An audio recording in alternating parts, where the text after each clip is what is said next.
अब रुख करेंगे लाहौर का, जहां पर निसार हवेली से बरामद होने वाला यौम आशूर का मरकजी जुलूस इस वक्त हकीमा वाला बाजार पहुंच गया है। जुलूस के शुरा रंग महल बाजार में नमाज ज़ोहरैन अदा करेंगे। इस पर हम बात करते हैं डॉन न्यूज़ के रिपोर्टर नुमान लियाकत से। नुमान, बताइएगा जुलूस के गुजरगाहों में किस तरह के इंतजाम किए गए हैं, सिक्योरिटी कैसी है?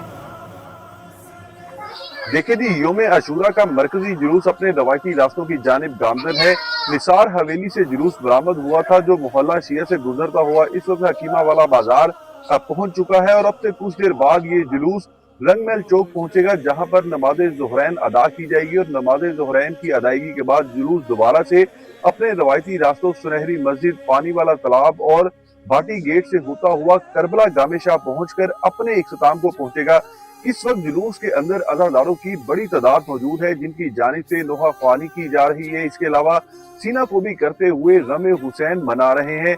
तो लाहौर के अंदर चूंकि गर्मी और हब्स की शिद्दत भी बहुत ज्यादा है, जिसको मद्देनजर रखते हुए अज़ादारों के लिए मुख्तलिफ मुकामात पर पानी और शरबत की सबीलें लगाई गई हैं, ताकि ठंडे पानी से न सिर्फ अज़ादारों की तवाज़ो की जा सके, बल्कि मौसम की शिद्दत को रखते हुए यहाँ पर जो अज़ादार पहुंच रहे हैं इनकी प्यास को भी बुझाया जा सके।